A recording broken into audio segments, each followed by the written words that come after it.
you so much for joining us. As we always do, we just want to thank you all for the support. Thank you for being a part of Search for Uhuru. We're going on 85,000 subscribers, approaching 100,000. Love to get there by New Year. By January 1, I'd like to be 100,000 subscribers. And when we get to 100,000 subscribers, I have a special giveaway for you all. So again, looking forward to that. Also, tour. We are heading to Sierra Leone, April 21st to the 30th. Again, Sierra Leone, April 21st to the 30th. We are headed to Sierra Leone, guys. Please join us for a trip of a lifetime. Again, April 21st to the 30th. Sierra Leone, join us for a trip of a lifetime. Make sure you go to dynastymirror.com. Again, make sure you go to dynastymirror.com. While you're there, there's almost 85,000 of you all. So 85,000 books need to be sold. Everyone who is watching this, go and buy a book, whether it's a physical copy, whether it's a download. I need you to go and acquire a book. Again, I have tangibles. So when I say contribute, when I say donate, I have tangibles. So go get your product. All right, also go get your gear as well. Go to dynastymirror.com, buy your shirts and your merchandise as well. Shout out to Information Man Show in the chat room. Scoops Medium, we will be coming to Nigeria in August, hopefully, for the Oshun Festival. So we had actually 3 tours lined up for Nigeria this year, but COVID happened, so we had to cancel and reschedule. So those didn't happen. What else? Patreon, become a monthly Patreon, everybody. Patreon.com, search for Uhuru. Again, patreon.com, search for Uhuru. Please support you guys financially with your dollars. Please support. Again, invest what you guys contribute so that we can continue to grow the platform. So there's a lot coming down the pipeline. And then go to searchforuhuru.com, click on travel for all your travel needs, flights, hotels, rental car, cruises. Go to searchforuhuru.com and click on travel, everybody, and follow the prompts. Without further ado, we have Uncle College Genesis on with us today. Today's topic is Black people winning with capitalism. Again, we want to continue this conversation in regards to capitalism because for some reason in this space it's considered a cuss word. Capitalism means exploitation. Capitalism comes from slavery, slave master. For some reason it's, I hate the white man's capitalism, but I love the white man, Karl Marx. So it's just, we're going to continue this conversation. In about 30 minutes, we're going to open up the line so you guys can call in and join the conversation and add to it. So College Genesis, go ahead, brother. Okay, first of all, I want to say thanks for having me tonight. Thanks to guests for tuning in. And it's always a pleasure. Information Man, what's up, brother Information Man? Thanks for joining us tonight. About this topic, right? I've been, watching this, and like I said, I want to go and just be like a little statesman like on this because I see a lot of people are misinformed, and a lot of Black people, we don't, for the most part, and it's not to be insulting to us and everything, we don't think with reason, logic, and we don't think with delayed gratification or plan. There's no 100-year plan for Black America. There's not even a 10-year plan for Black America. So everything is instant, immediate, and now, right?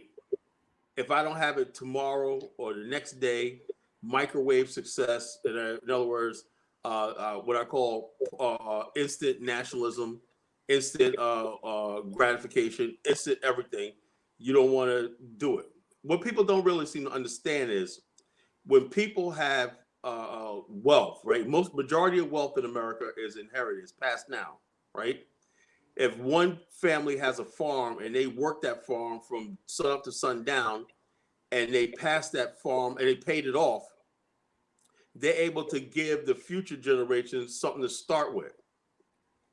We as Black people, I had it in my family right here, we had land in North Carolina. We lost all of it because we didn't know anything about inheritance. Why? Because in our culture, it's like our thing is, I got it, you got to go out and get it yours.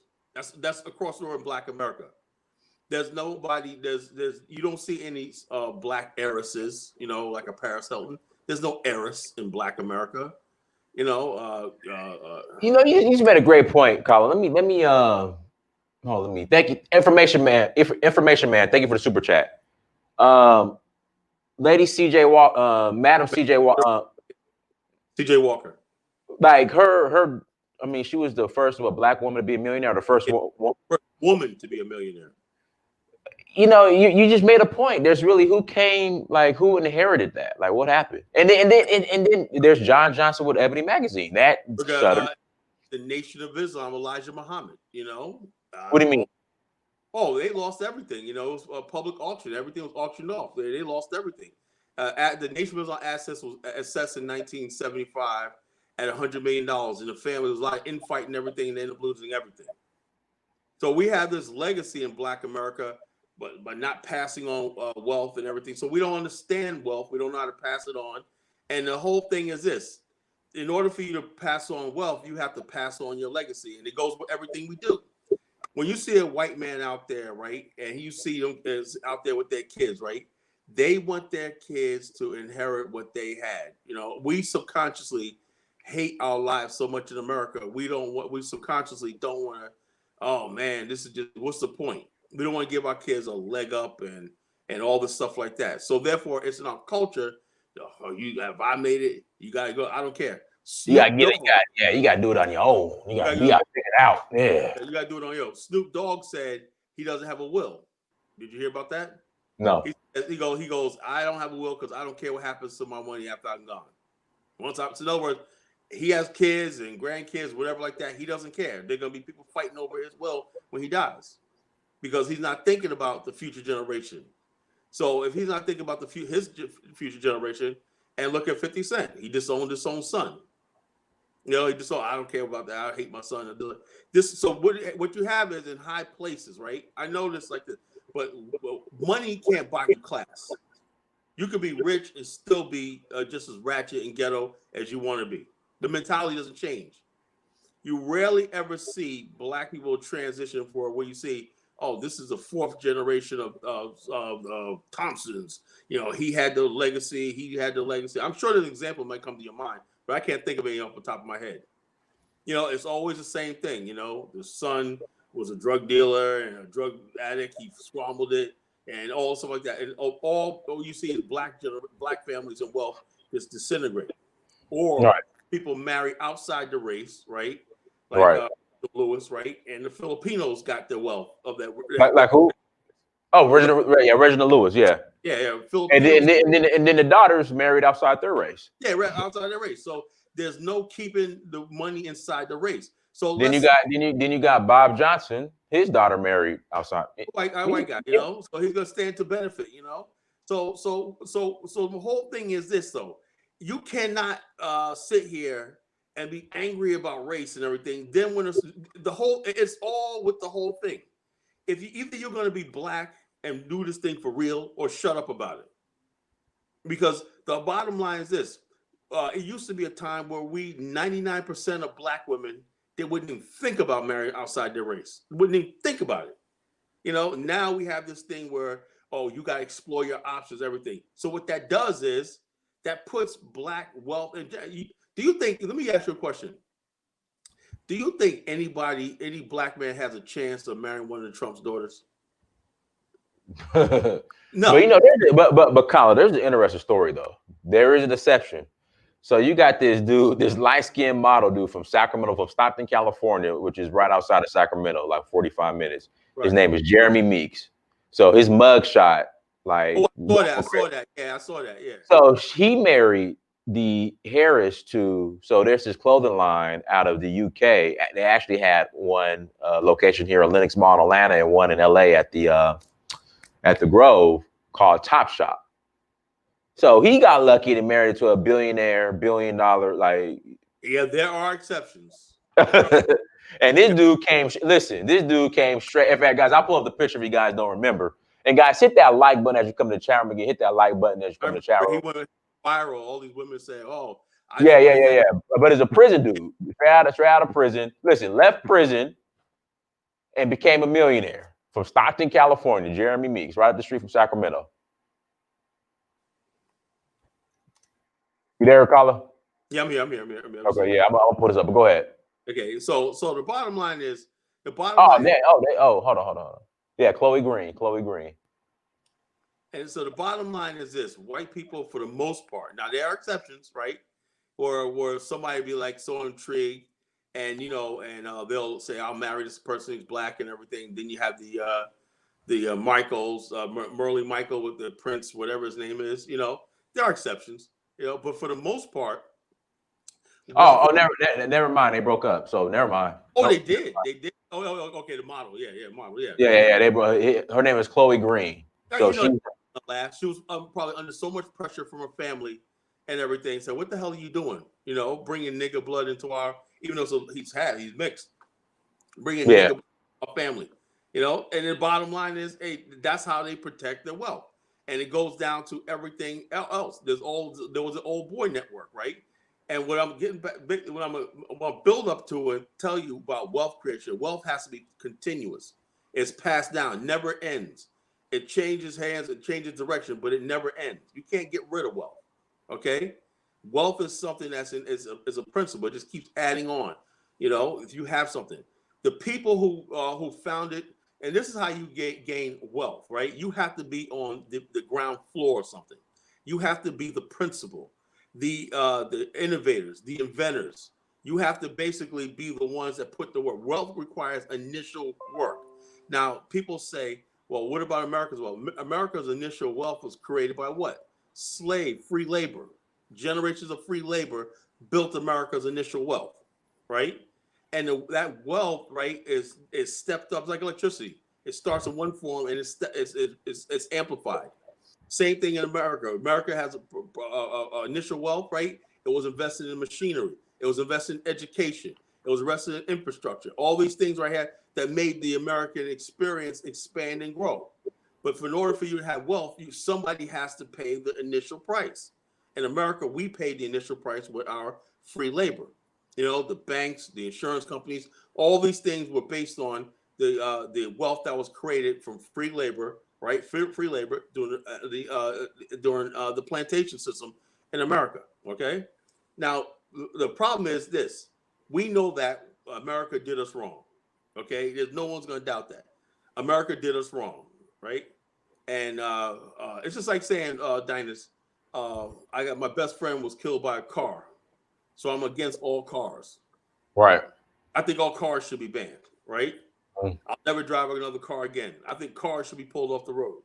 Okay, that's a little far-fetched analogy, but I'm trying to say is black people, right? If we're serious about getting out of the situation we are, which I really don't think we are, right? Because we are, and let me give you an example, right?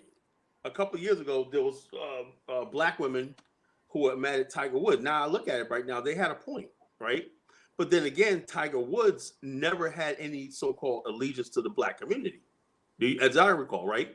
Didn't he say he was blatant? So he didn't have any allegiance. So even though his wealth went outside the community, he never had any allegiance to the so-called African-American community. Okay. My point about capitalism is this, right? When you have capitalism, it's several types of capitalism, right? You have vertically a corporation, right? That's vertically integrated. That means that everything inside that corporation is owned by that particular entity.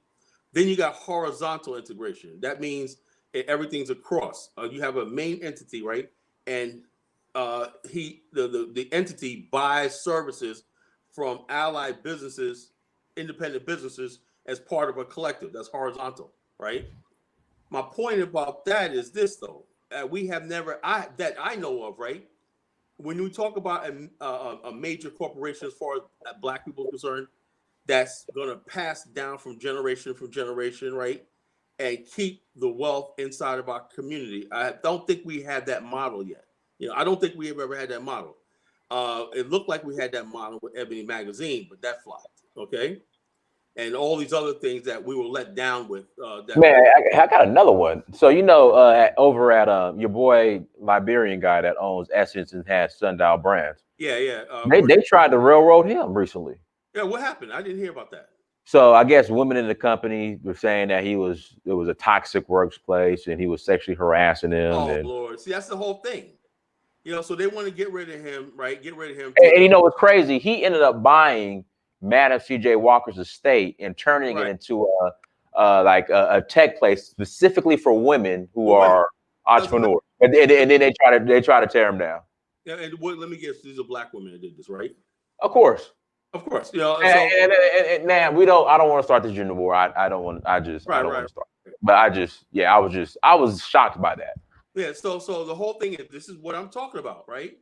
There's no commitment among black people because for a fact you've been in corporate America, right? You've been around black people. Is there this thing like people think they're gonna find Ubuntu in the workplace? It don't work like that. The bottom line, you miss one shift or did something wrong with that.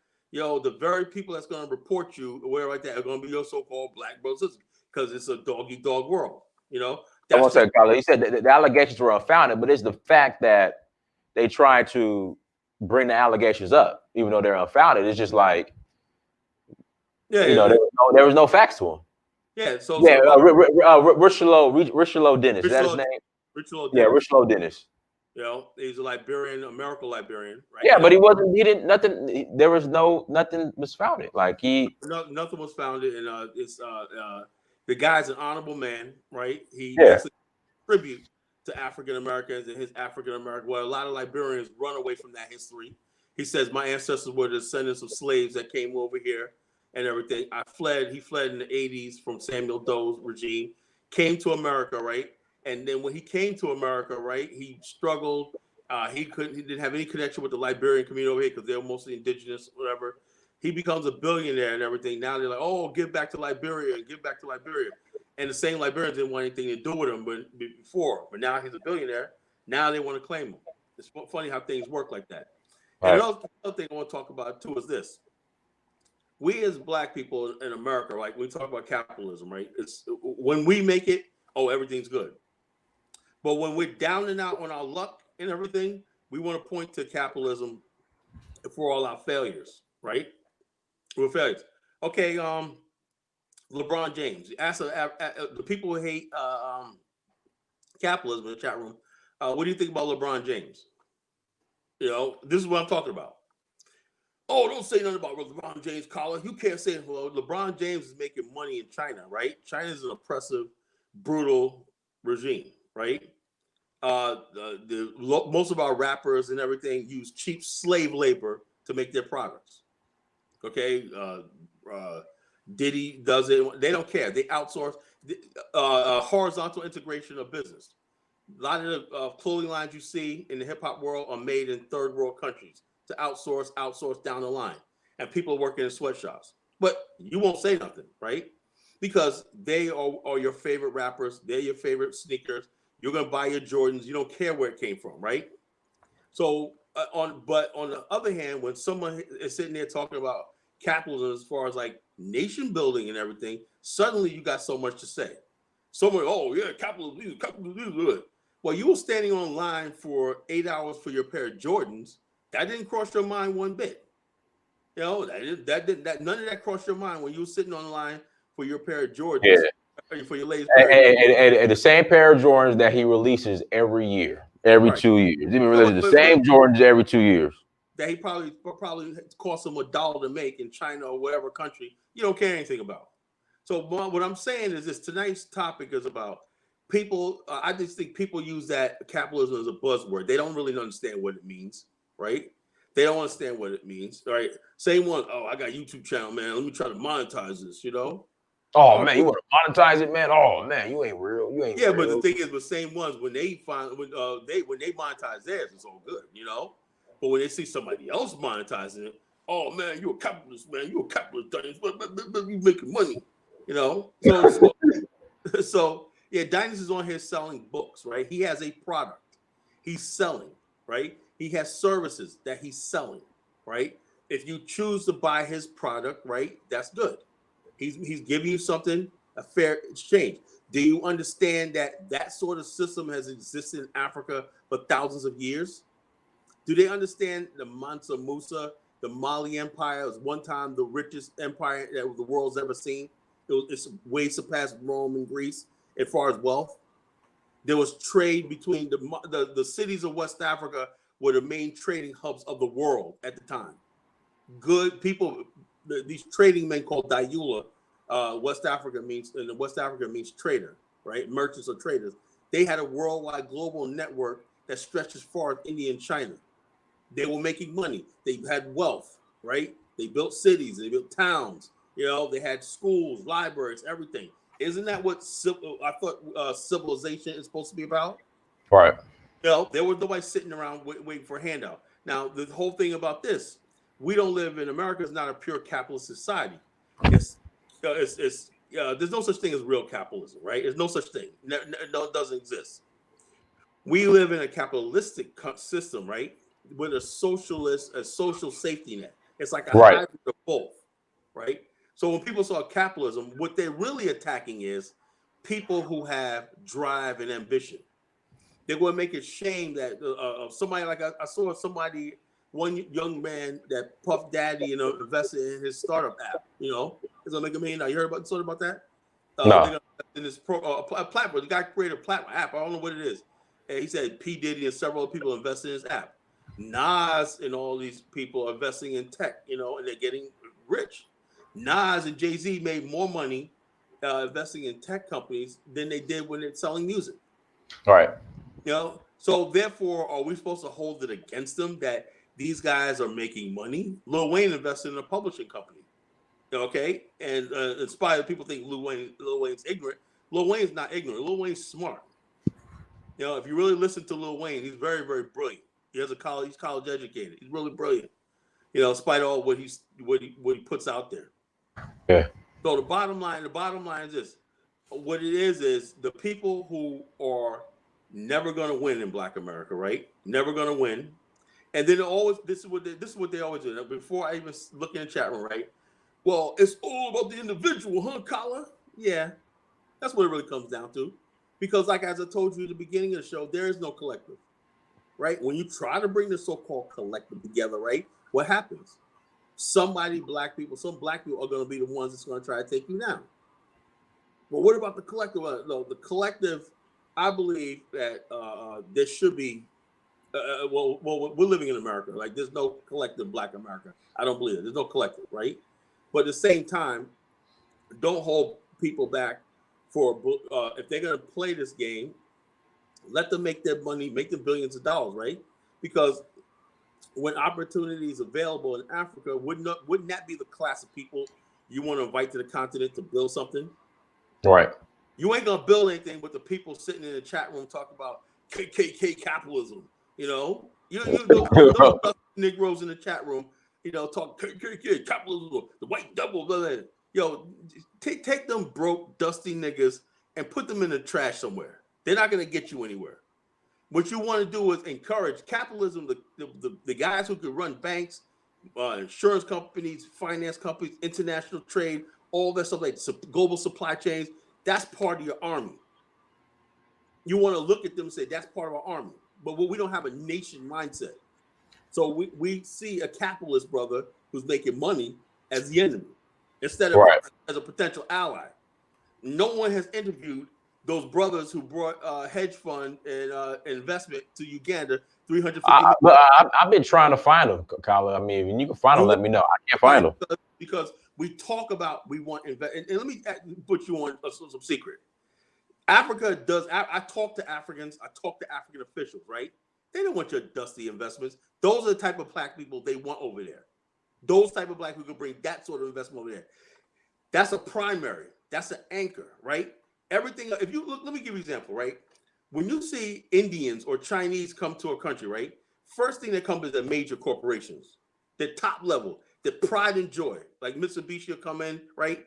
What you'll second have is a secondary, right? Supplies and allied horizontally. You have a vertically integrated system that comes first, and then you have horizontal, right? What are horizontal?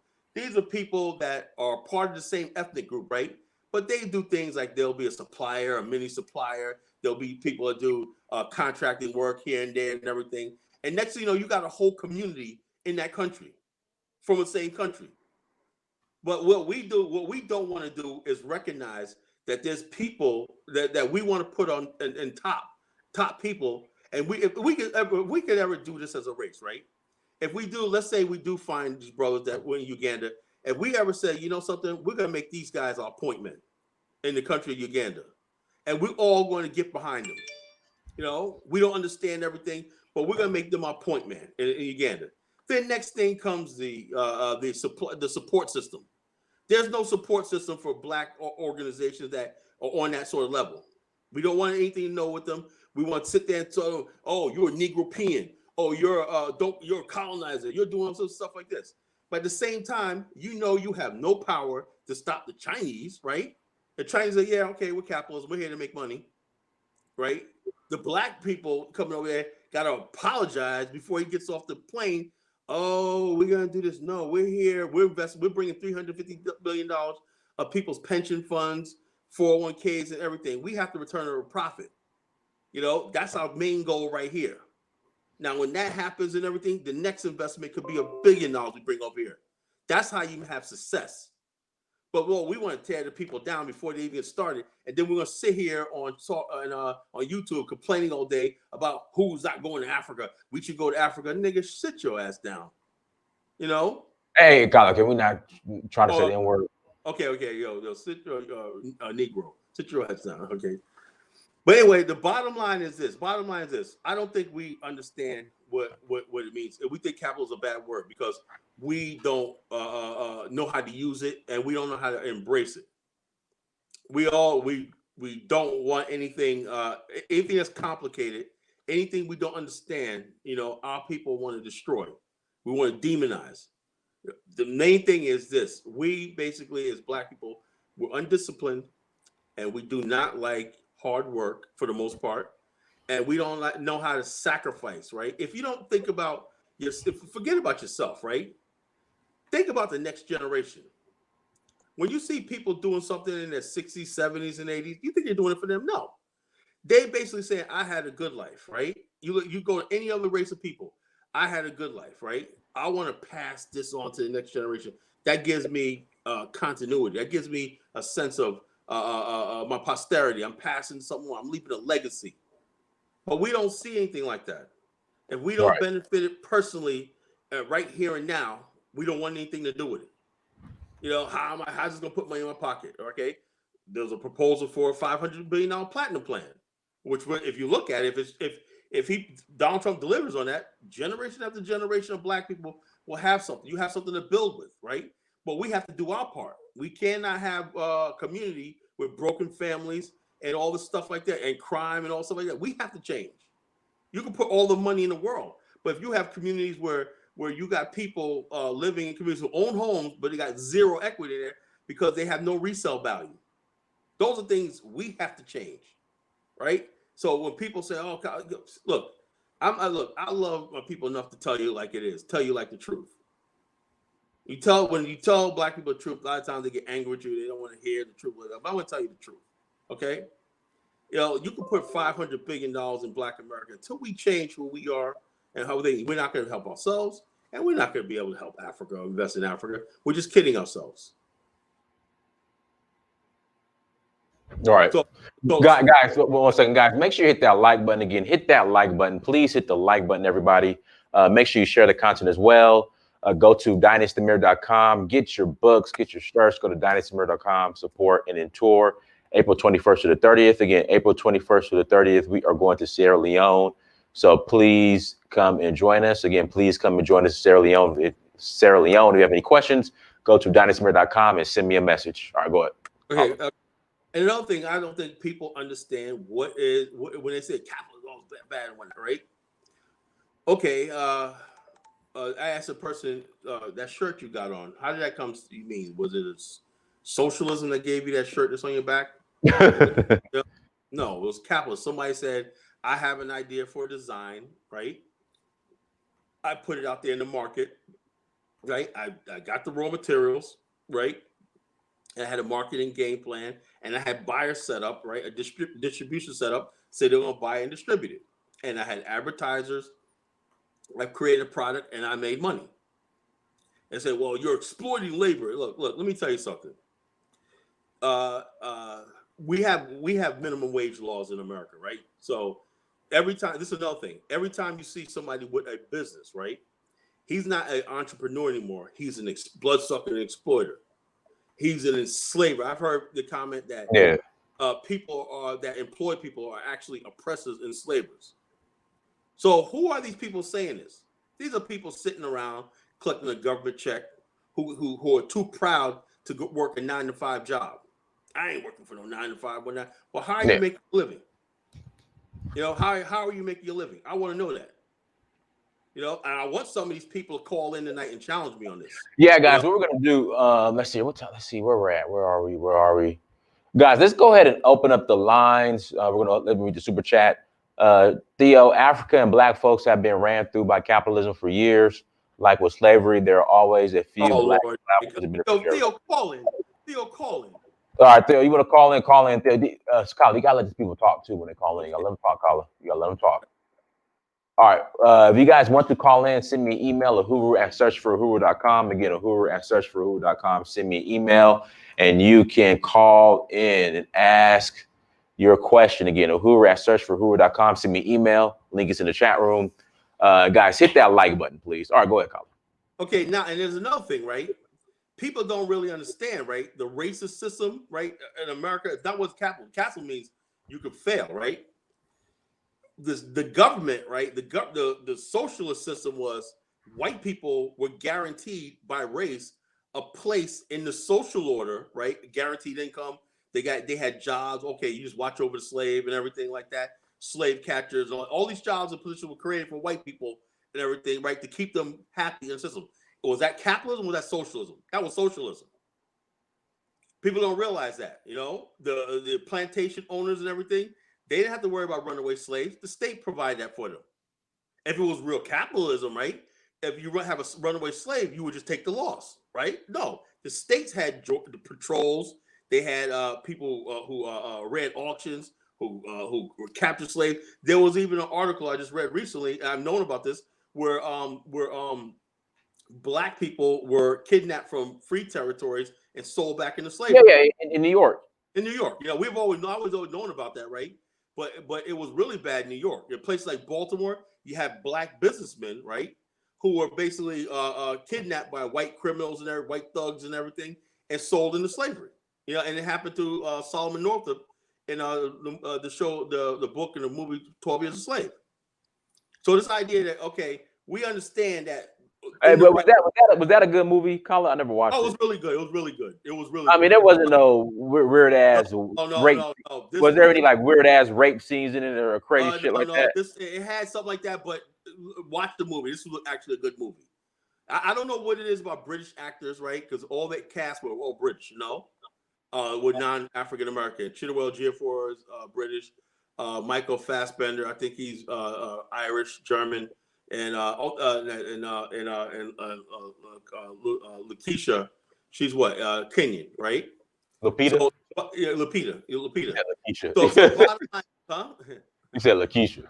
Lupita. Anyway, but it was a really good movie. It was a really good movie. The only American I think there was Brad Pitt, you know?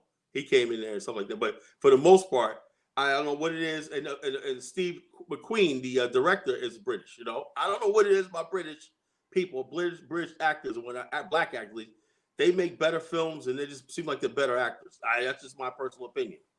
You know, I don't know what it is, but it is. But what I'm trying to make is this. How are Black people, like when you say capitalism, right? One person's capitalism, another person's exploitation, right? When a country invades you and takes you over, right? They're gonna bleed you in their capitalist system. When you overthrow them, you create your own system, right? And the bottom line is this: you're going to have people who are laborers, you're going to have people who are managers, you're going to have people who are wealthy, you're going to have a wealthy class, everything. When you have a class system, right? And this is another thing people don't understand. In a class system, you could move up from the bottom to the top, and you can move up from the top, fall back down to the bottom. That's a class system. That's the chance you all take, right? That's no guarantees in life. 1 minute you're up, right, in stock exchange, and next minute you can lose everything. 1 minute you're poor, and next thing you got the right thing, you have the right idea, right idea, boom, you're making money. Most people prefer that.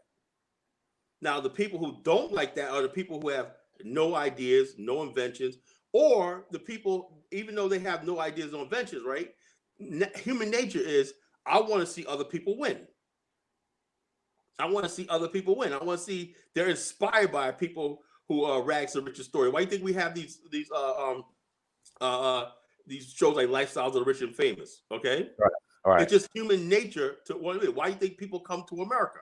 Right? Why do you think a lot of Africans and people come to America? Why? Because they want that chance to get rich, even though majority of times it doesn't happen. That's just human nature. If you stifle that, right? If you stifle it, say, "Oh, it's wrong," whatever, like that, you're not going to have any creativity. So if you want to tell black people that, that's fine, right? But guess what? The Asian kids are telling their kids, right, that the black man is just a fool. You've seen the videos, right? Black people, what Chinese think of black people, the black race. Yeah. These people are fools. They're stupid.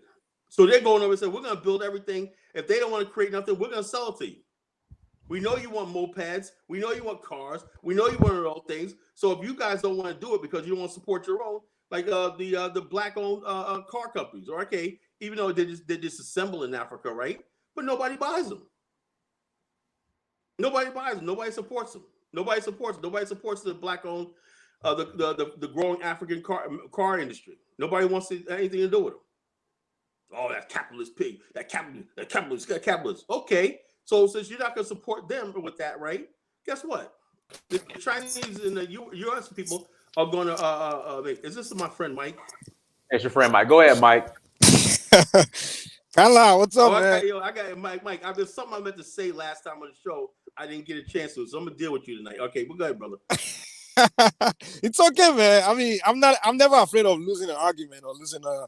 Oh, you want to lose it? Me. I don't believe in. I believe in rubbing minds. It's all about learning from one another. You know, that's my position. I'm never like into, oh, did you win? Did I lose? I'm not into that. If you can convince me wrong, I'm fine. I'll be happy. I'll go learn. I'll go, develop myself. Now, I'm more towards socialism. Now, let me explain something to you guys.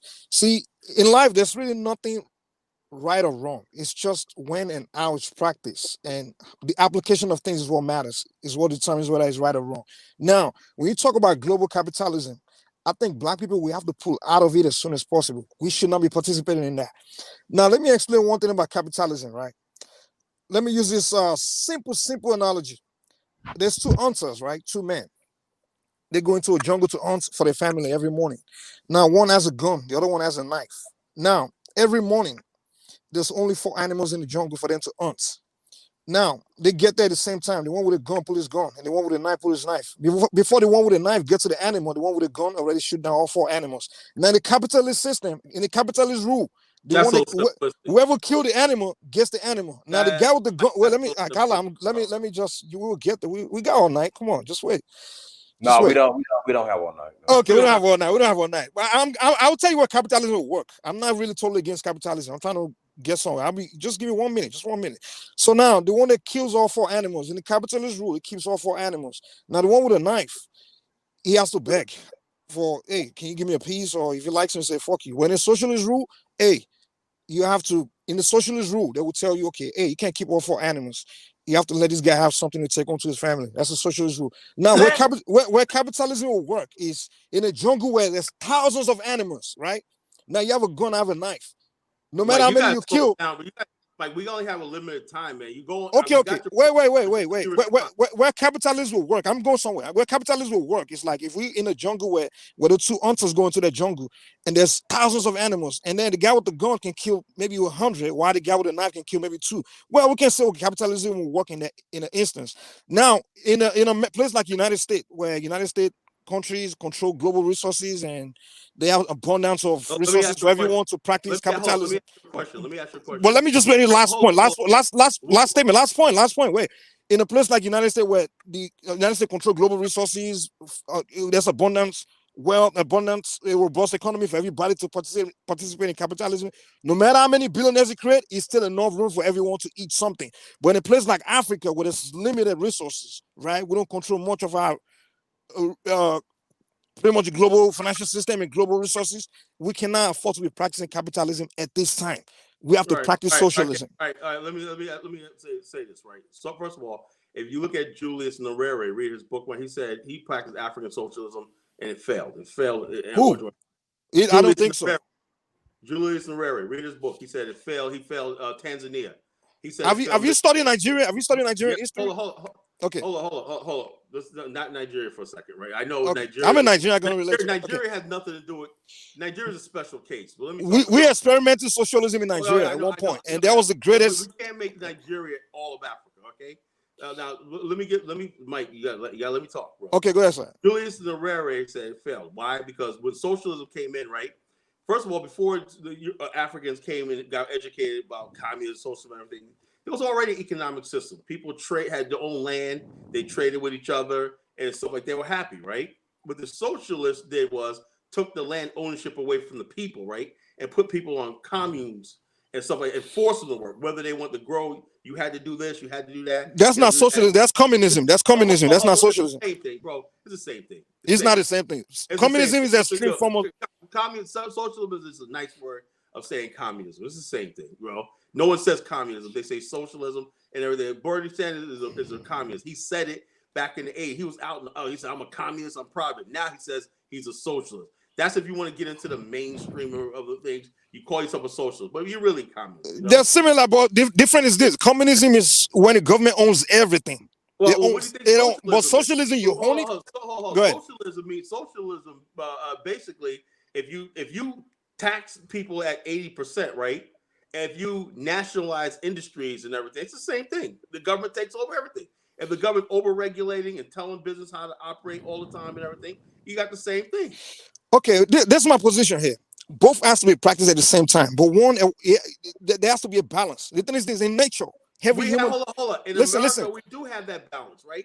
Exactly. We practice both socialism and capitalism in America. Hold on. We have a social safety net, which makes sense. If you don't make a certain amount of socialism taxes, you got Medicaid, you got transportation, you got all the stuff like that, stuff like EBT cards. You got more than the average person.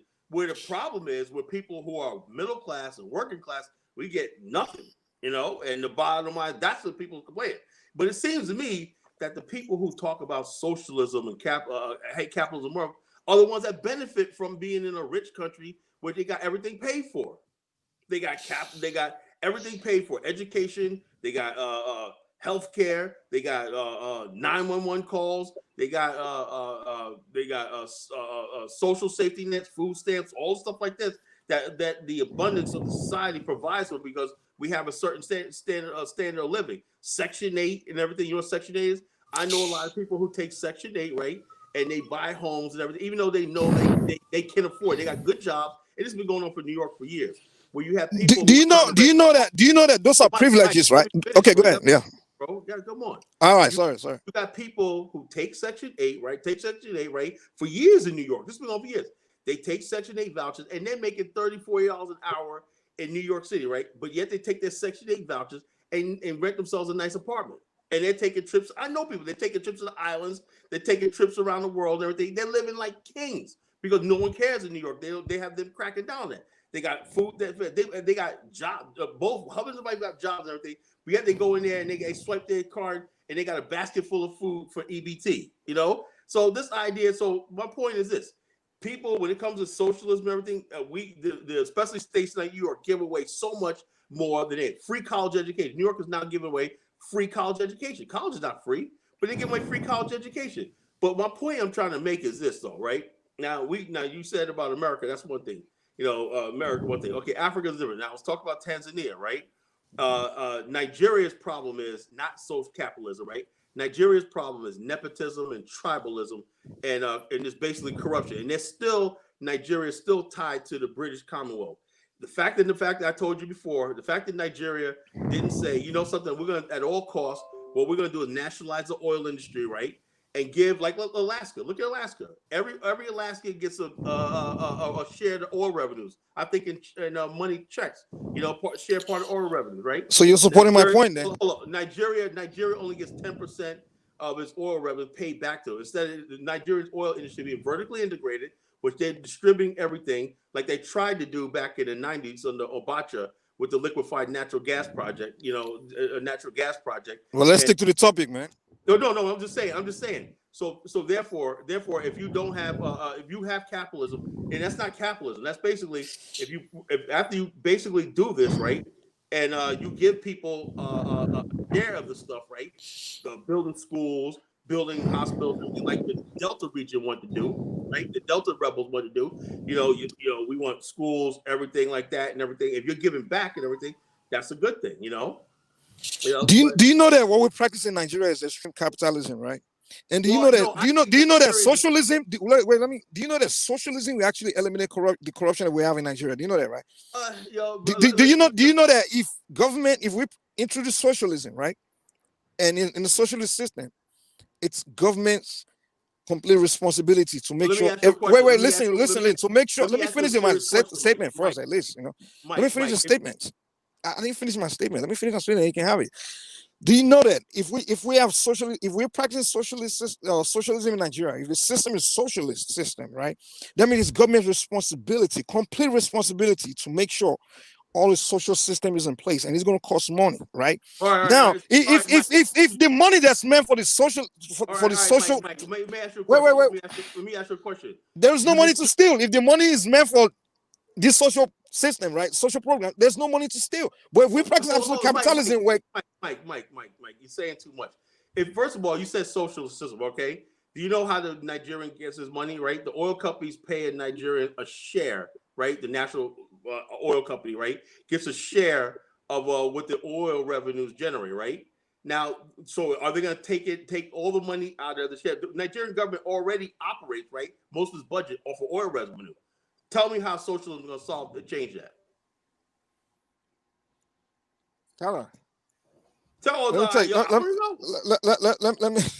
me tell you something. Nigeria, we suffer from something called capital flight. Hold on. That's socialism right there. The Nigerian government owns the oil, the means, right?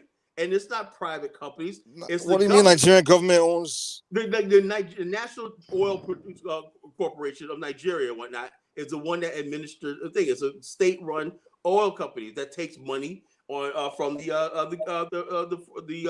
Shell and all those other people. That's government-owned revenue. That has nothing to do with socialism. You're saying Nigeria's capitalism. That's not capitalism. That's socialism, bro. The economic system we practice is a capitalist system. Extreme capitalism. Basically, what you're saying is in Nigeria, there's no free education. And it's still corrupt. You're still corrupt. No. We practiced socialism once and it worked in Nigeria. Go ask any Nigerian. Socialism. We practiced socialism in the western part of Nigeria once, and the moment that was the only part of Nigeria we practiced socialism. That was the time we were practicing federalism, right? And the western region, and I go ask any Nigeria, they will tell you. The western part, even till today, the rest of Nigeria hasn't caught up with the western part of Nigeria. Just for the short time that we practice socialism. That was only because of Lagos, bro. No, it has nothing to do with Lagos, man. No, it has nothing to do with nothing, bro. Come on. It has nothing to do with Lagos, man. Ask anybody. Go do your own work, man. Mike, who do you think you're talking to? Listen to me. If you practice socialism, first of all, one thing, we will not suffer from capital flight because most of the revenue that we earn, most of it goes straight to we're practicing global capitalism. Most of our revenues fly out of the country, goes back to European economy and American economy. Why? Mike, you keep saying because there is no regulation. Go ahead. Thinking the scapegoat about capitalism. You got socialism already. Right now we don't have in Nigeria. We don't have socialism. Hold on. Mike, let me say this, bro. Every one of Nigeria's 36 federal states, right, gets his money from what? Not by tax revenue in the private sector. It gets his money from where? The federal government. The money goes to the government, goes to the state government, not to the people. All right, that's socialism, man. That's not socialism. America, each state taxes its citizens and taxes private industry. You see, that's how they make their money. You're talking about government revenue. We're talking about economic system. Our economic system. So, Mike, you cannot. Look, I appreciate your passion, brother, and I know socialism sounds good, right? It sounds good, right? But the whole thing is. Let's take somebody. Let me take somebody like Dangote. Do you think Dangote should hand over his fortune, right? to let's say a government-run entity and basically kick out Dangote and whatnot, and then all the wealth Dangote makes, right, should be distributed and to the thing. All his hard work and genius. Dangote is a genius, you know, as far as I think we are saying two different things here. There's a difference between capitalism and capitalism. A capitalist is a person practicing capitalism. A capitalist is a person. is technically a capitalism is a system. I'm not arguing against being a capitalist. I am a capitalist. You did. Every man is a capitalist. Naturally, we're all capitalists. But what I'm saying is regulation. It has to be a social regulation. The government has to be a socialist government and allow people to be a capitalist. Allow every individual to be a capitalist and thrive and succeed. Now, government has to be a government system has to be a social system to assist and regulate. You understand what I'm saying? Well, let me ask you a question, Mike. Right now, listen. By nature, every man is a capitalist and every woman is a socialist. Now, what do I mean? If you put a group of women in the kitchen to be in charge of the food, they're going to make sure that everybody in their family, no matter how many, equally gets fed. Now, if you put a group of men in the kitchen, trust me, before that food make it to the dining, those men in the kitchen, they've already taken care of themselves. By the time the food make it to the dining, trust me, some people are still going to go hungry. All male species are designed by nature to be capitalists, and all female species by nature are designed to be socialists. If you look at the jungle, look at the lion. Wait, let me finish. Look at the male lion. Wait, let me.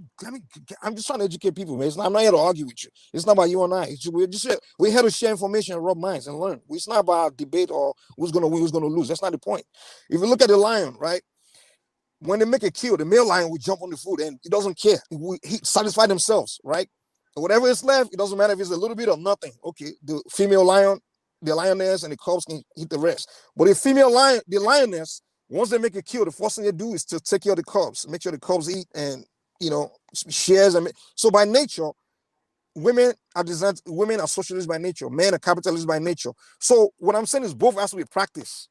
And it has to be balanced. There has to be some level of balance. We can't say we have to practice extremely one and leave the other.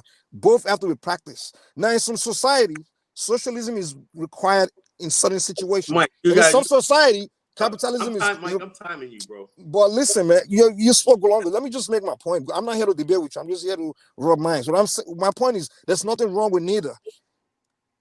China understood. Everybody understood it. Even America understands it. Like, okay, we need capitalism because we have some abundance of resources and everything. But still, at some point, we got to take care of the poor. We got to inject some level of socialism.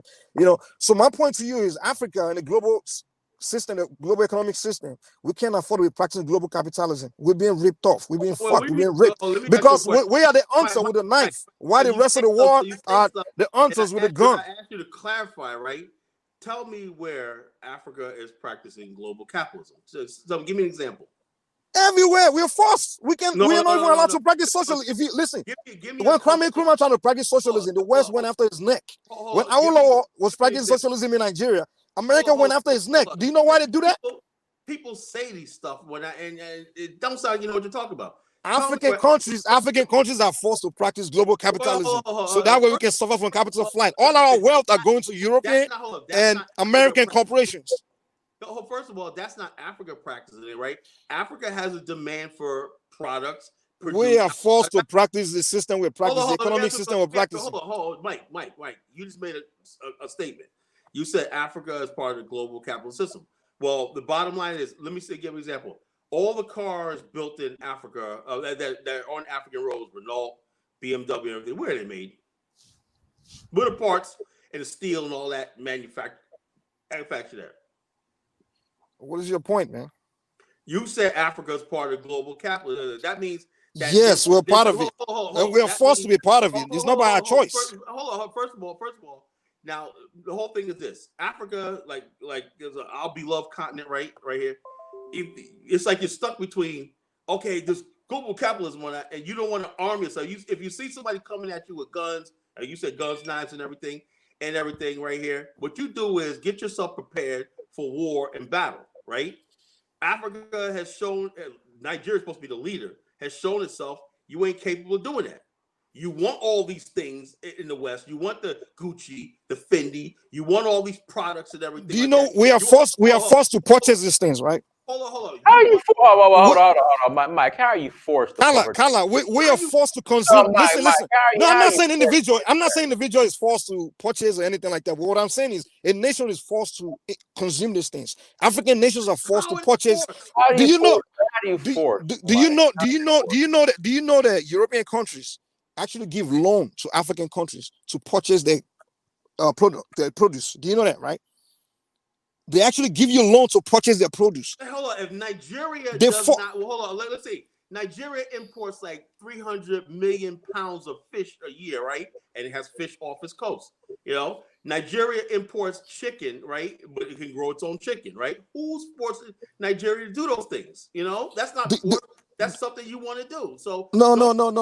system, Listen. If listen, it's always been going on. It's always been going on. Do you know that if but Africa, that has nothing to do with wait. Do you know that Nigerian government, planning, brother? Carla, if Nigerian government decide to ban the importation of so many goods into Nigeria, we'll save capital flights. If Nigerian government ban the importation of finished goods from Europe or from United States and all these countries, guess what? The wealth will stay in Nigeria. But guess what? If you try that, those countries will come for your neck. They will come for your neck. Hold on. Let me stop the show. So I can't. I've been dying with all due respect. Stop the show. In 1990s, when Abacha was president, right? And I see some of these chat rooms, people say Abacha stole money. No, Abacha was trying to cover the billions of dollars that Obasanjo and Babangida had. He was trying to recover that. But since the West knows you don't read and everything, you have short memory, they try to say it was Abacha's money that was in the thing. Abacha kicked out the structural adjustment programs and the IMF and everything, right? And he started the program, which led to a young Aliko Dangote that we have a Dangote right now. He said, "Why are we importing? We could basically save capital flight by producing our own commodities, right?" So yeah, Abacha was willing to industrializing Nigeria. That's why they took him out. Now, the point I'm trying to make is this: Africa should not participate in global capitalism until we industrialize. We are not there. If we don't have industries, we cannot participate in global capitalism because we don't produce. So right now, what we need to practice is socialism. That's what we need to practice. Hold on. Before you go that route, bro, Nigeria has a lot of abandoned steel mills, abandoned sugar mills, all over the country. Why? Mismanagement, right? People are not thinking about it's not so much as capitalism. I agree with you. We have issues, but we haven't industrialized yet. Until we industrialize, we cannot participate in capitalism. It's not working. We are just we are the hunter with a knife, and the US, Europe, they're the hunters with a gun. We cannot participate. I don't know where this conversation is going. I don't. Yeah, Mike, just get to the point, brother. Okay, my point is this. Let me make my point and just leave, man. Let's just get to the point. My point is this. Right now in Africa, we are not industrialized economy, so we cannot participate in global capitalism. What's going on is we're getting ripped. Few people partner with few Africans become millionaires and billionaires because what? They partner with Western corporations and they become rich. They pretty much control most of the world, while the rest is just extremely poor. Right now, what we need is socialism until everybody get on their feet, just like Chinese did. The Chinese didn't jump right straight into capitalism. First thing they did was practice extreme form of socialism, which is communism. Keep all the wealth in China, educate make sure all Chinese people state-sponsored education, get everybody well educated, get every mind advanced, produce scientists, create a lot of scientists, and got into industrialization before they started participating in global capitalism. All right, Mike. Okay. Now they can be on the equal playing field with the United States and the rest of the world. But Africa right now, we're not on that level playing field with everybody, so we cannot practice capitalism. Mike. We can practice local capitalism, but not global capitalism. Mike, let me say, first of all, you're decades off of global capitalism. Trust me, this is my point I'm trying to make. Like I said, it's not a show. Black people in America, just like obviously Nigeria, just let out the bag, we don't have a sense of nationalism and nationhood and togetherness, right? That's why, hold up, Nigeria may produce. Nigeria did just what you said. Oh, we're going to invest in education and everything. But guess what happened to all those educated people? They end up in London, and they ended up in France. They ended up in Germany. They're living in Canada. That's what happened when there's no government regulation. Hold on. They're living all over the world. Why?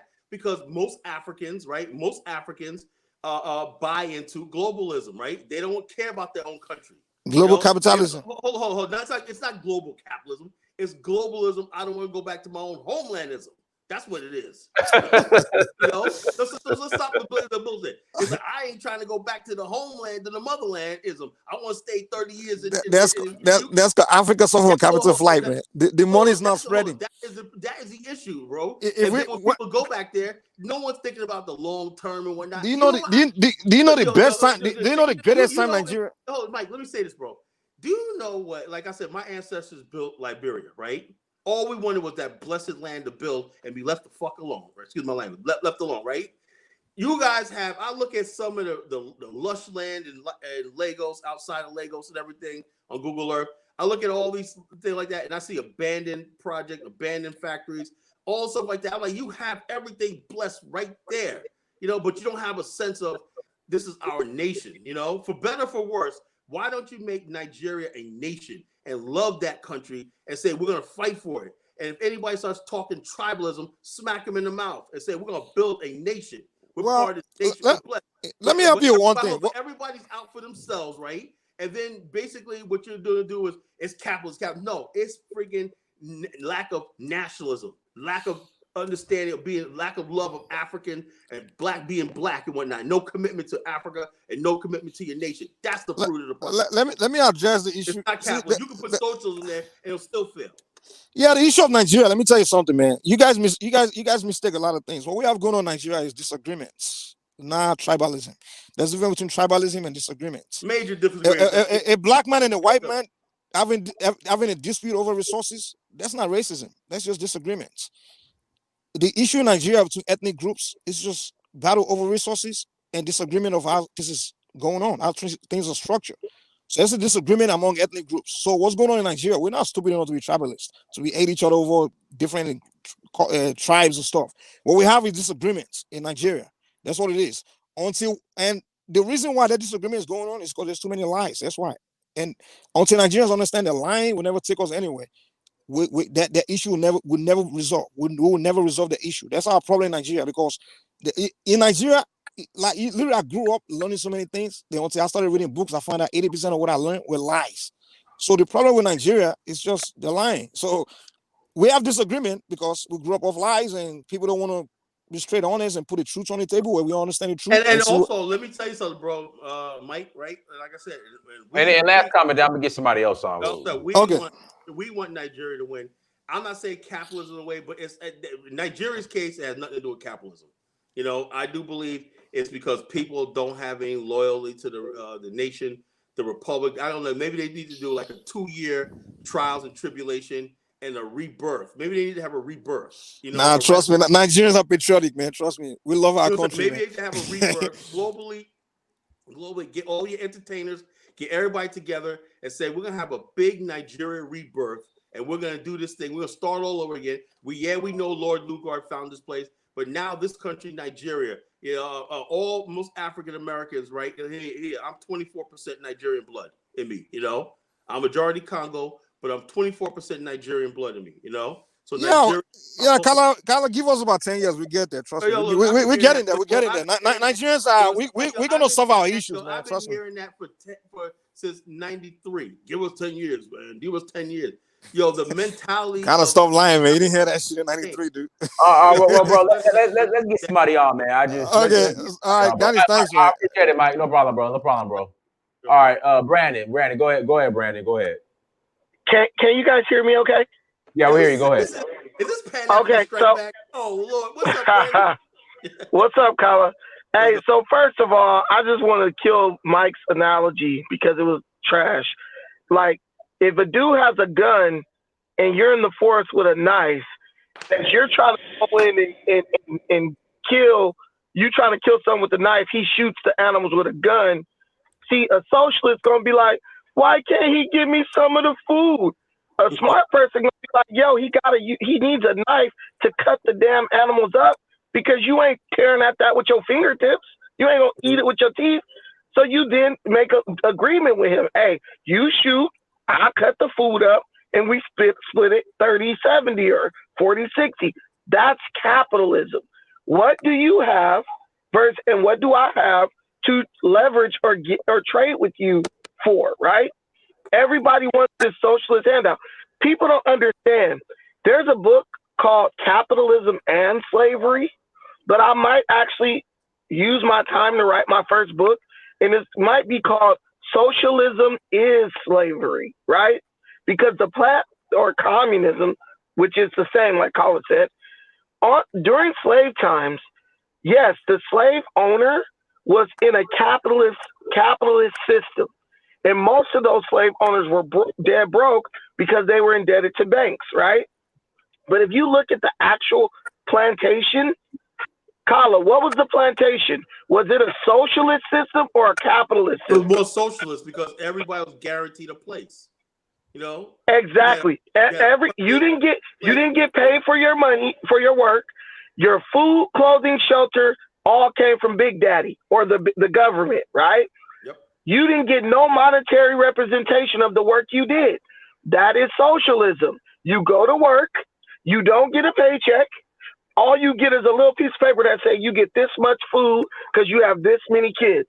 You get this type of clothes because you have this many children. This is socialism. So black folks love talking about socialism, but they would never actually be able to function within a socialist society because they're not going to work for a pink slip. They will only work for money or the physical representation of their labor, right? We don't understand economics as a people. So different economic systems that we really don't understand. Capitalism is the way to go. One of the major failures of capitalism, of Pan-Africanism, was that they did not take time to develop a capitalistic aspect to their ideology. And at the end of the day, they were overthrown by who? Capitalists. Because when it came time to fight, when it came time to do battle in the political arena, they had no capital, right? They were dependent on boycotts and stuff of petroleum companies, and they might have won one small victory, but then who won the war in the end? But when Mike says that the countries are forced to take these deals from these European countries, it's true. Everyone should read this book called Confessions of an Economic Hitman. And in that book, the man details that they go in and offer them money and loans. But the loans and money don't go to any of the African companies. It goes to American companies who then go in and build the infrastructure. And when they build it, in the countries cannot turn the money down, because if they do, they say, well, look, if these CIA operatives come in and assassinate your president, they said to the president, if they come in and assassinate you, there's nothing we can do about that. This is what happened to Patrice Lumumba. This is what happened to the president of Honduras and all these different people. This is what they were trying to do to Fidel Castro. He wouldn't let the Americans come in and do and give them a loan, quote unquote. So they had to take him out. This is what they do. So now, go ahead. Let me ask you a question. What about people? The elephant in the room is, right, national capitalism, right? Well, I think we look at capitalism from an international globalist bank, which is legitimate, right? Nobody wants a bunch of international banks controlling everything, right? And I asked Mike about, well, okay, if Nigerian national oil company owns the oil wells in partnership with the thing, right? You have socialism right there. The government takes oil revenue and funds the 36 states. So that's socialism right there, right? That's not capitalism. Socialism. Yes. So what I'm saying is, Kala. Oh, go ahead. So what I'm saying is, the problem in Nigeria, in particular case, is not capitalism. Everything is the fact that you have socialism, right? No one has built the infrastructure where you have trust, or you have trust among Africans, right? Nigerians. In other words, basically, you can look at Asia, right? In 1955, we had the thing called the Bandung Conference. Do you guys remember that? The Bang in Indonesia, Jakarta, Indonesia, right? The Bandung. No, I'm not old enough. No, but it was before I was born too. I'm not that old. But Malcolm X, in his last, one book everybody should get is Malcolm X, his last speeches. Okay, he talked about the Bandung Conference, right? That was his last speeches, right? I bought that book. That book came out in 1990, right? That book had a profound effect on me. You know what I'm saying? To this day, it was shocking. His last speeches was hidden for decades, right? And this guy found one of his followers in Peru and published them. And he was talking about the Bandung Conference in Indonesia. The Bandung Conference was the largest non-white conference in history, right? It was all the former colonial governments in Asia and Africa, mostly Asia, went there. The main thing was in the Bangalore conference was we have to free ourselves from European domination as cultural, collective, spiritual, affection. We have to sever ties with Europe, right? And become Asians again, right? So therefore, they said economically, politically, socially, culturally, every part of Asia was going to have a part in doing this, right? The main countries in Asia were going to help do this. Japan, and then you had Korea was becoming an industrial power at the time, and stuff like that. Korea had 10 years after World War II, in the Korea War, and South Korea was industrializing because it was supplying stuff. But all these countries met, right? And out of that, another young man that was there was Lee Kuan Yew was there, right? Ho Chi Minh was there. Jakarta of Indonesia was there. Adam Clayton Powell of New York City was there. Dr. Kwame Nkrumah was there, right? And they said yes, but the problem in Africa is we tried to have our own Ben Dunn conference with the OAU. It didn't work. Churchill said that'll never happen, right? Europe knew that it was going to lose Asia. What did Asia do? They said, look, first thing to do is we have to get rid of European infrastructure. They control the shipping lanes between us and the rest of the world. We have to one day replace them. How do we do this, right? Okay, if we have Asian-based companies, right, we're going to give them preference, right? So therefore, Asian companies, right, had a leg up throughout Asia that they didn't have to compete with Europe. Has that ever happened in Africa, where a Nigerian company could say, except for Dangote, Dangote had to really push some arms to get into a lot of African countries, right? But Dangote tried to use the same model, right? But that should have been the thing. It was policy that if you're an Asian company, right, you could set up operations throughout Asia at low tariffs, low bit, basically seamless, right? So you had Asian companies growing to the size of Western companies, all right? To this day, Hong Kong is still growing. Singapore is thriving. Banks, insurance companies, trading companies, all these things were Asian companies. Advertisement, even filmmaking, everything is Asian centered, right? So now, 40 years later, Asia had caught up and surpassed the West as far as like everything. And you had Japan. Kala, a lot of our people, even in the comments, they say, well, Quillism said, well, 90%, a few people should own 90% of the wealth. Here's the thing. If a few people own all the wealth, that means that the masses, because in America, three people or four people own 50% of the wealth in America, right? Well, that means that the society, the masses, own 50% too. But do the masses come together and practice group economics? Do the masses of Black people come together and practice group economics? No, they do not. So the reason why the rich people are rich is because you refuse to practice group economics, which is what they do. That's why they get rich. That's what a co-op is. A bunch of regular people getting together. We don't have money to individually do this, but we can get together and do it together. Rich people work in teams. That's what nobody understands.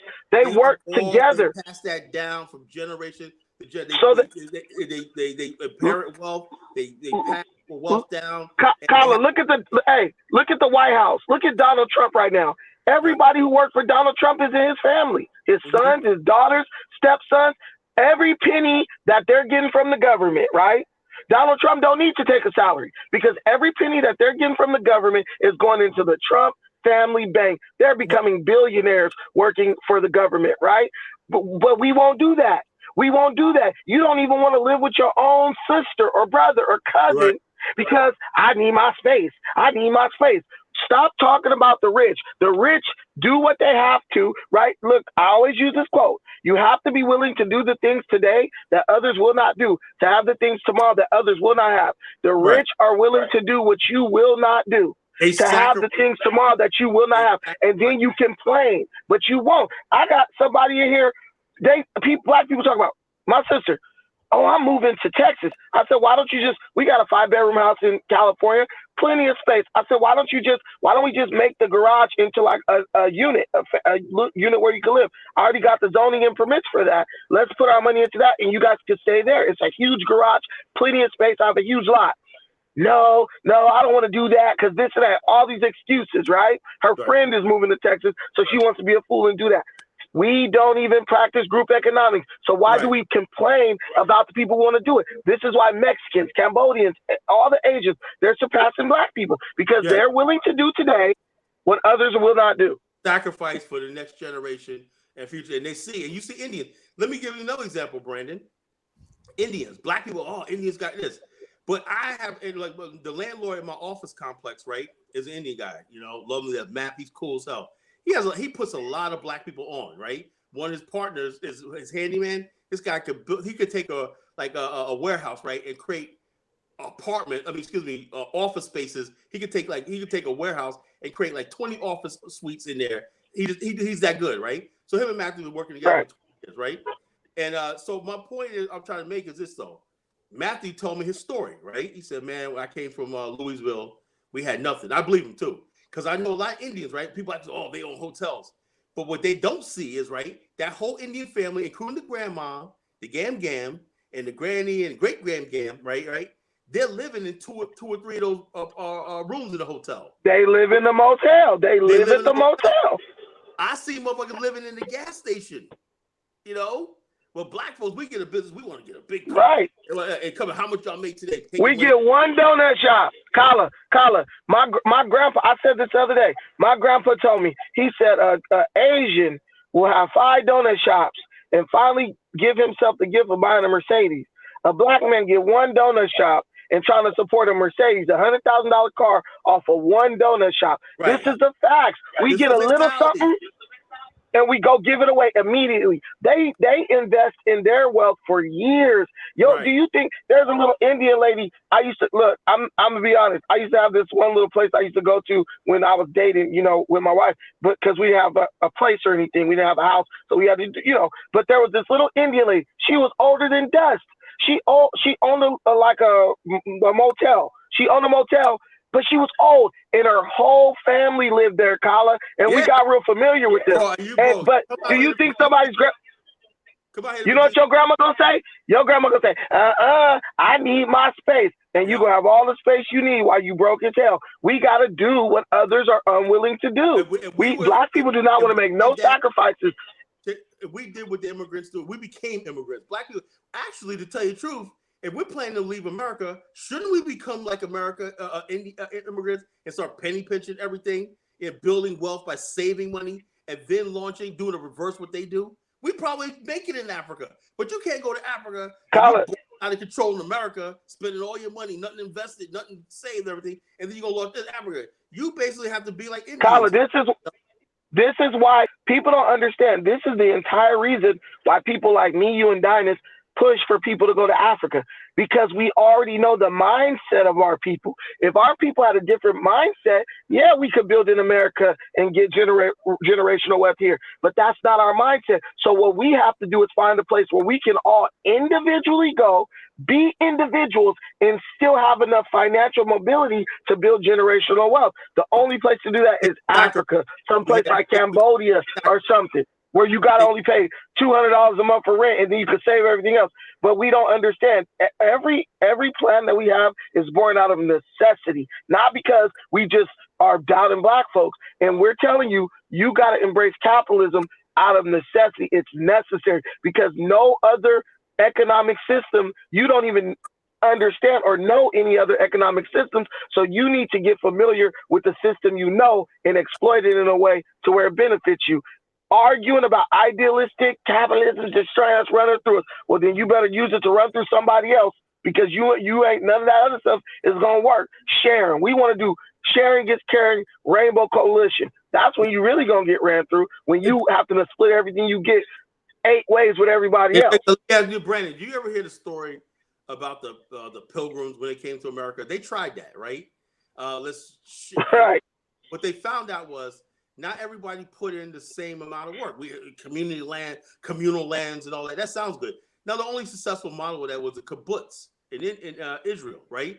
Those worked because these were young people. They worked at the kibbutz and they were singing. They were so glad to be. Now, if you have we established our own state or community in Africa and it's ours, have our own flag. Yeah, you might have people live in a communal and stuff like that. It might just work. But everybody has to put in work. You cannot have, there's an old Liberian saying, no food for lazy men. You know, that's a Liberian proverb. I love Liberians, and it's like the no food for lazy men. You know, that's been tried over and over again. And what works is if you give people, each family, their own farm, right? And they work that farm, and the kids and everybody, whoever they hire, that's successful, right? But we have a system where everybody, no one owns their farm. We just work, right? There's always going to be people say, "Look, man, I put in this work more than you. You guys were goofing off and everything." And you ever notice when people say that, they say, "Okay, you're the ones mastermind this. How come I don't see you lifting any bags?"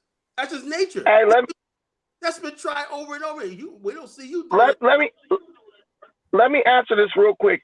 So April Spring is like, how are you going to go to Africa with no path to citizenship? Brandon, after you answer this, we'll do one more round and we're going to close out. But go ahead, Brandon. Okay, cool. Let me just clarify this for all the people in the back who don't really listen. Okay, Africa has 54 countries.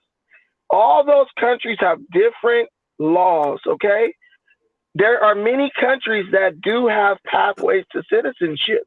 Just because you don't want to take the time out to research that doesn't mean that it's impossible. I like Kenya. Kenya, go in there, get your permit, your residency.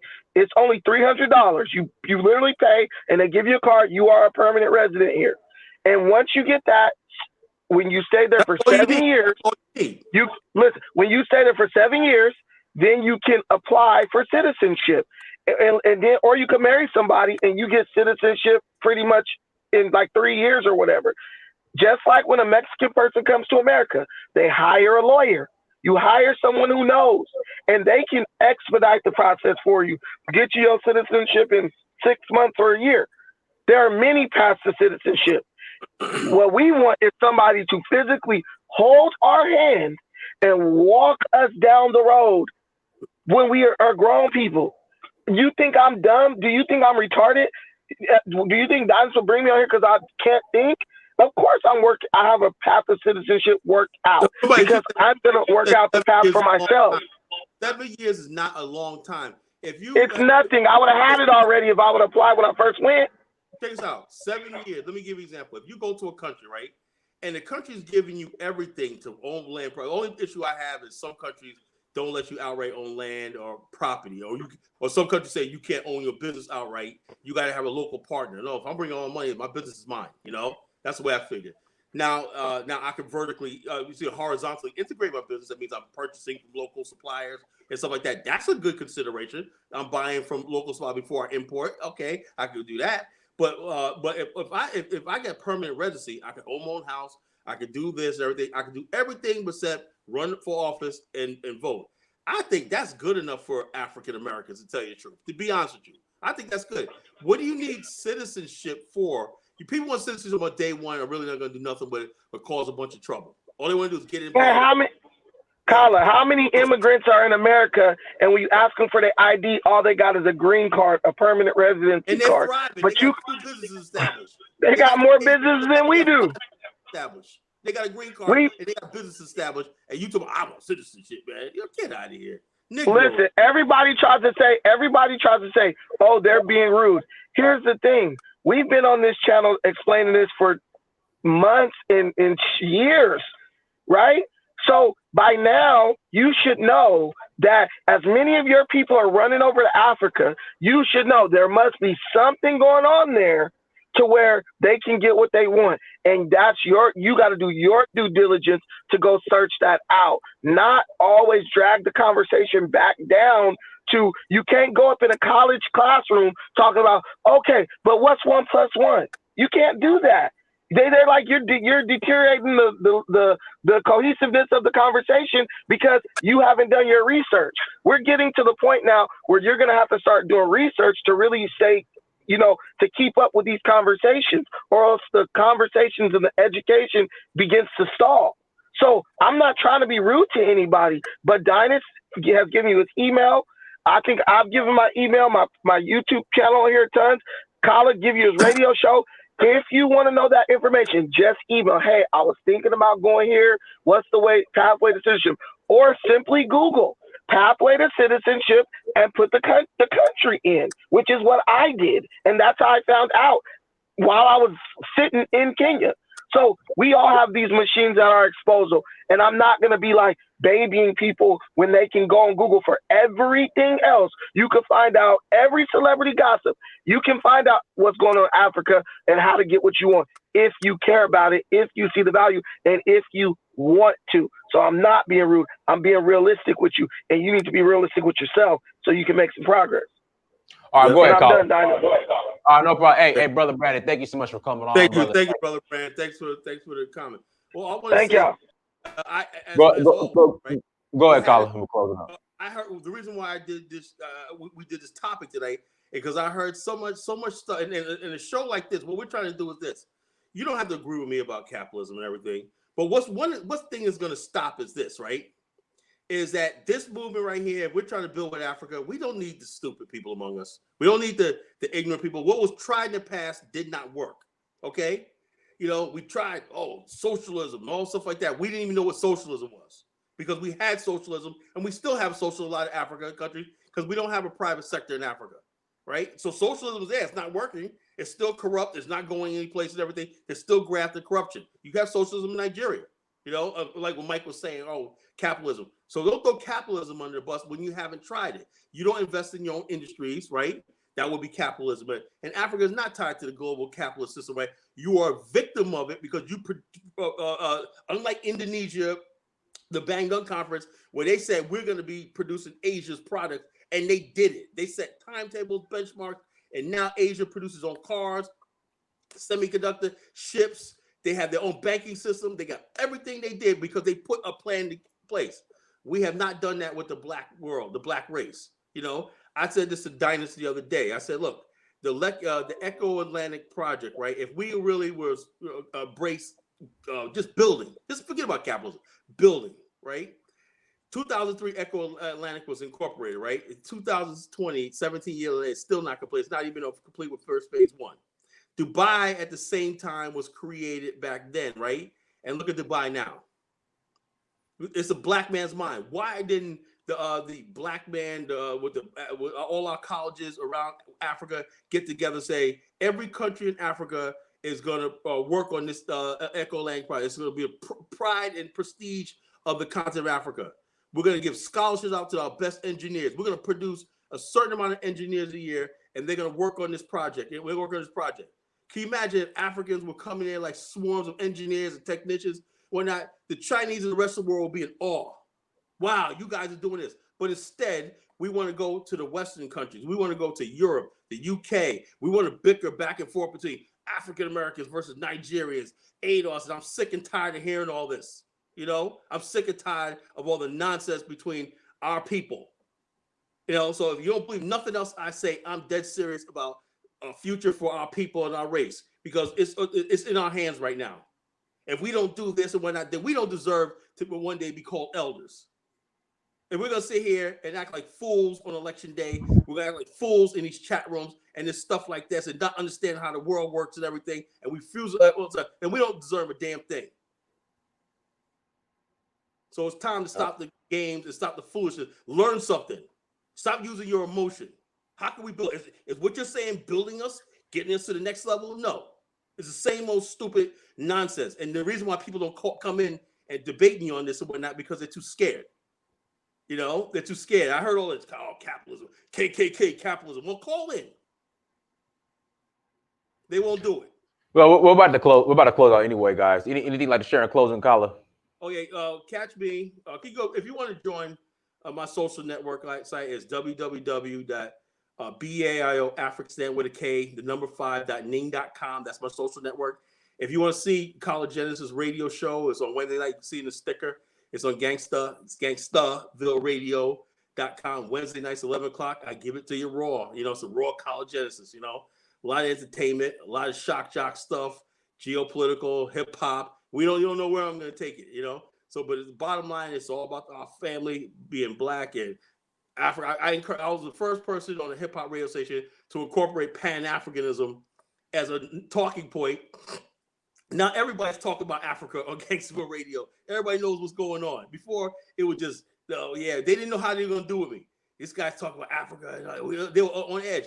Okay, people like, oh man, I learned something about Nigeria today. Listen to Kala.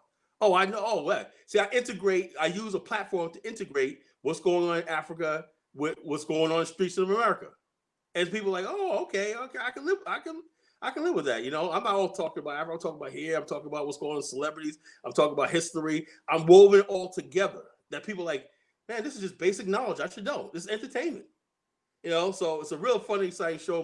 My co-host Jamal Omar, that's my trusted sidekick and co-host. One night we going back and forth. We have guests on every once in a while. We have guests on and whatnot. But it's a really good conversation.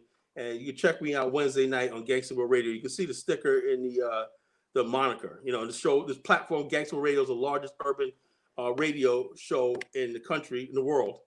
Right, we're reaching like 100 countries right now. And my dream is to see Gangsta Radio on the continent. You know, I know Nigeria's a huge market for it, so we're growing. You know, we're giving radio. We introduce new artists, new rap artists, and everything. We have celebrities and everything. So it's a really good show. I'm proud to be part of this the Gangsta Radio, and which will. All right, everybody. Thanks for joining. No problem, everyone. Thank you so much for joining. Like, share, subscribe. Until next time, family. Dynasty Mirror, search for Huru. Peace. Peace.